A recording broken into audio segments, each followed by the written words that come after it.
Right now, someone in your life is doing something you know is wrong. Maybe at work, maybe at home, and you haven't said a word. In 2021, researchers ran the most comprehensive version of the most disturbing experiment in psychology history. 90% of participants were willing to electrocute a stranger. Not in the 1960s. Last year. And the people doing it were shaking. Some were nearly in tears. They kept going anyway. You've probably heard of the Milgram experiment. You think you know what it proved. You don't, because the part everyone remembers is not the part that should keep you up at night. By the end of this, you will understand exactly why you stayed silent, and why that silence is 300,000 years old. In 1961, a psychologist named Stanley Milgram at Yale University designed what he believed would be a short study. He wanted to understand how ordinary people had participated in atrocities they knew were wrong. His team expected that maybe 1 in 100 participants, perhaps someone with obvious psychological issues, would deliver what they believed were lethal electric shocks to a stranger on command. That's what psychiatrists predicted. That's what the public predicted. What Milgram found was that 65% of participants, ordinary men and women from New Haven, Connecticut, administered shocks all the way to 450 volts. A level clearly marked danger, severe shock, while an actor in the next room screamed, begged them to stop, then went completely silent. Milgram described his own reaction as feeling physically ill. He ran the experiment 23 different ways. The number barely moved. Think about what that means. These weren't monsters. They were people who asked if this was okay, who hesitated, who sweated through their shirts, who said out loud, "This doesn't feel right," and then kept going anyway because a man in a lab coat said, "Please continue." But that was 1961. And here's the question nobody asks out loud. Did anything change? Not for the people in the experiment, for you. In 2006, a psychologist named Jerry Berger at Santa Clara University ran a direct replication of the Milgram experiment, updated for modern ethical standards. This was after decades of psychology courses in high schools, after human rights movements, after every person in the study had grown up knowing that ordinary people did terrible things under orders. Berger's team stopped participants at 150 volts, the precise moment the actor first demanded to be released.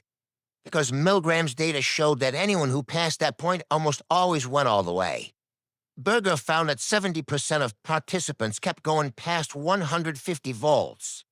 Not lower than 1961, higher. And then came 2015.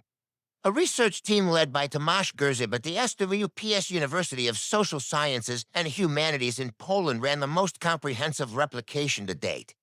80 participants, multiple demographics, every ethical safeguard modern science requires. They found that 90% were willing to administer what they believed were electric shocks to another human being when instructed by an authority figure. 90%! After 6 decades of knowing exactly what this experiment proved. Here's what's fascinating. The researchers didn't find that people enjoyed it. They found that people were visibly distressed. Hands shaking. Voices cracking. Some were nearly in tears, and they kept going. The compliance wasn't cruelty. It was something far older, far harder to reach with education or awareness or good intentions. So the question isn't whether you would have stopped. The question is, what is the thing inside you that keeps going even when you know it's wrong? And why has 60 years of knowing about it changed nothing? Now go back 300,000 years. You are a member of a band of roughly 25 to 50 people somewhere in sub-Saharan Africa. There is no government, no police, no abstract system of law.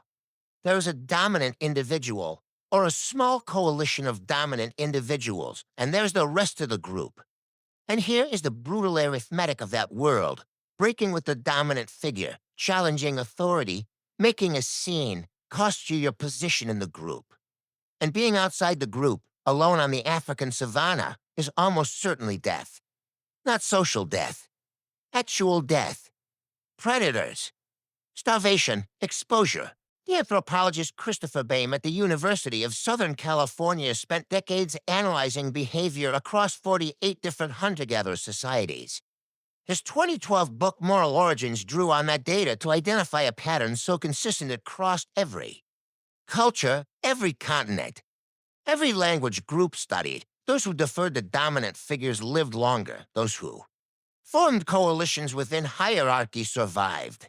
Those who challenged authority alone, without support, were almost universally suppressed, expelled, or killed. But here's the thing. Bain wasn't just documenting ancient behavior. He was describing a filter, a brutal, relentless 300,000-year filter that quietly removed from the gene pool every person who couldn't suppress the impulse to stand up alone. Over hundreds of thousands of years, the gene pool was filled with people who hesitated before defying authority. Not cowards. Survivors. Your hesitation in that moment, when you know something is wrong and the person with the clipboard says keep going, the hesitation is not a moral failure. It is a biological inheritance 300,000 years in the making.